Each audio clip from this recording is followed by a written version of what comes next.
We've got another one in our textbooks here in Escambia County, Florida, called Australopithecus afarensis, more commonly known as Lucy.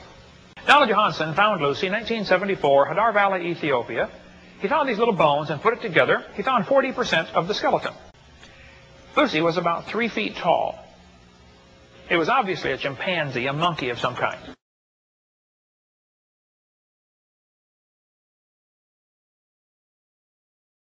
But they put Lucy's skull in the textbooks today as if it is half human, half ape. The head was too thoroughly crushed, they couldn't tell what they had for a head. Very few bones. All you need is a good imagination to make a missing link.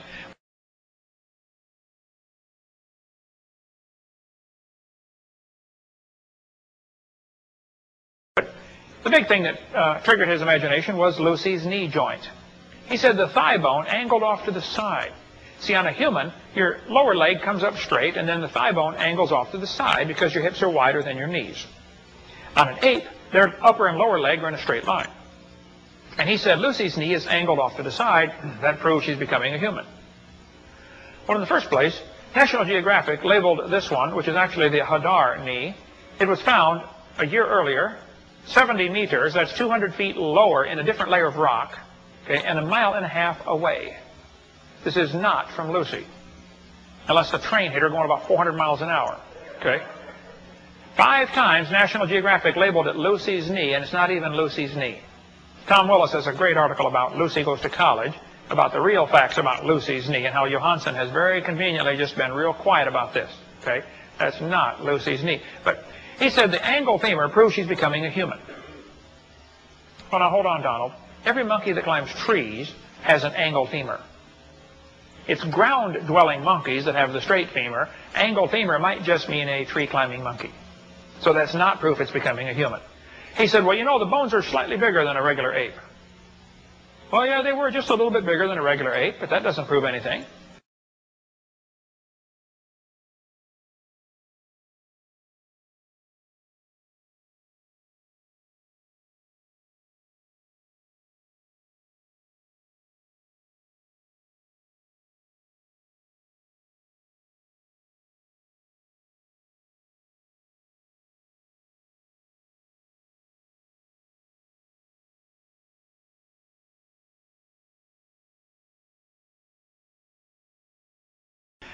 They found footprints in Laetoli, Africa. They said the form of the foot was exactly the same as ours. Footprints so very much like our own. This is in National Geographic.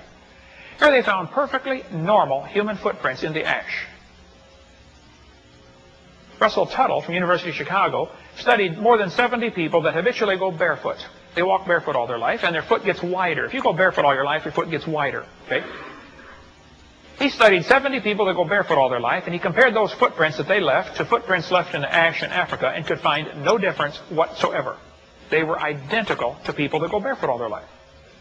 If the footprints were not known to be so old, we could readily conclude they were made by a member of our own genus, Homo.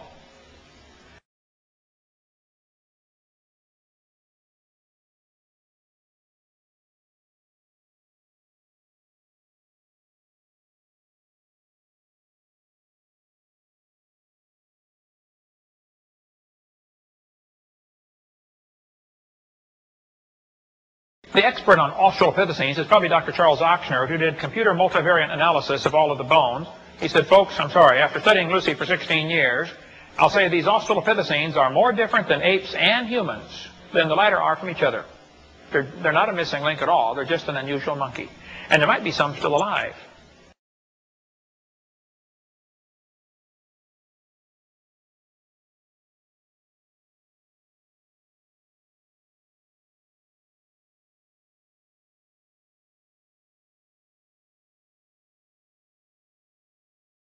What about the Peking man, named after Peking, China?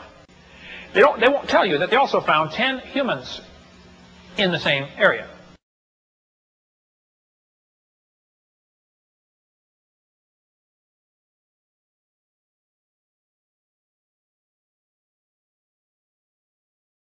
They've got one in your textbooks now called Homo erectus. Kids are going to be taught about this tomorrow. They're going to be tested on it and quizzed on it. Homo erectus. originally known as Java man, then later Pithecanthropus erectus, meaning erect ape man, and now called Homo erectus. It's dated by the evolutionists at 500,000 years old. It was made from a few scraps of bone found in 1891 in Java, Indonesia. Dutch anatomist Dubose took an ape's skull cap, 3 human teeth, plus a thigh bone found a year later and 50 feet away from a human, and informed the world he had found the missing link. He hid the fact that he also found 2 normal human skulls in the same area.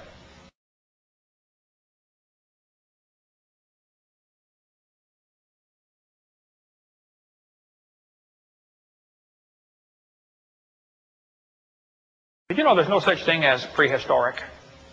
That word was made up in the early 1900s after evolution became a popular theory. Go get some old dictionaries and look up the word prehistoric. I got a dictionary from 1766, and prehistoric was not in it. There was no such word. Got a dictionary from 1860. Guess what? Prehistoric was not there. If you could talk to the folks from the Civil War and say, what about prehistoric times? They would say, prehistoric, what is that? There's no such thing. There are things that are pre-flood, but that's not prehistoric. See, we have history right from day one. The Bible says, in the beginning.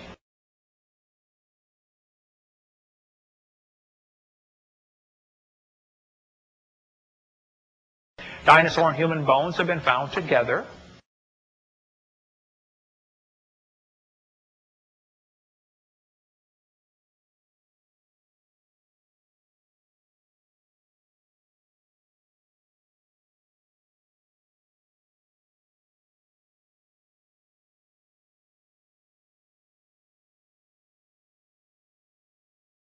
Here's the stones from Ica, Peru, where they found people riding dinosaurs.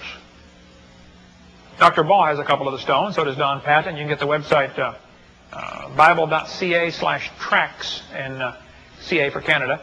If you want to see pictures of the Ica stones, or if you're going across Texas, stop and see some there at Glen Rose. They've got some on display there. Every known dinosaur is found depicted on these Ica stones.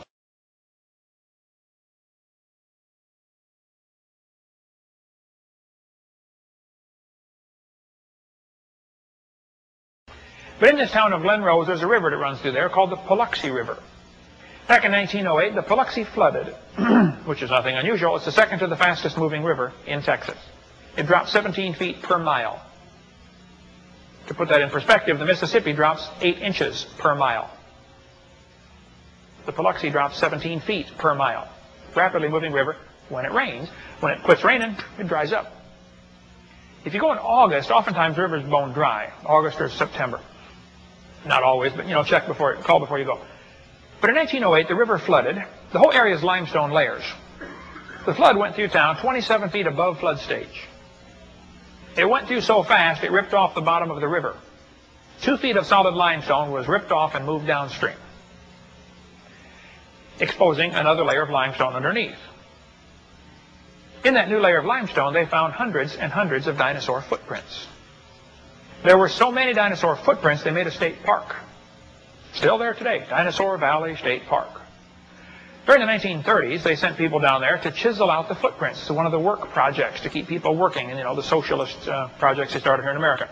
As we slowly became communist, they found human footprints with the dinosaur footprints. Now, I've read all the controversy back and forth on both sides of this issue, and I've been there myself and studied it. They're really legitimate.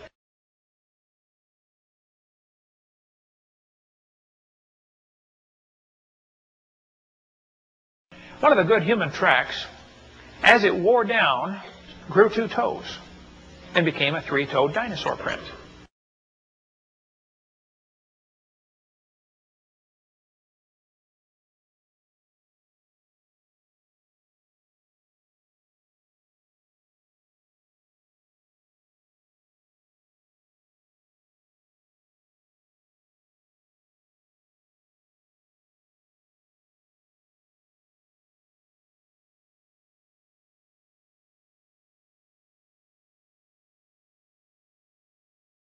They even found a petrified hammer